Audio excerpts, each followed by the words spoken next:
Na mga Mars, ang kape ng ating nanay. Aga gigising para magbukas ng tindahan. Kahit inaantok ka pa, magbubukas ka na ng tindahan para maraming bibili sa umaga.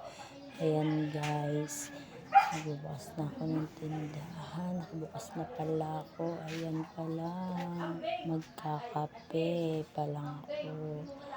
Ayan ang laman ng tindahan ko. Konti pa lang pero okay na yan. Para may paglibangan lang si Mars nanay. Ito, tingnan natin yung labas. Wala pang tao kasi maaga pa. Ayan o, tingnan mo guys.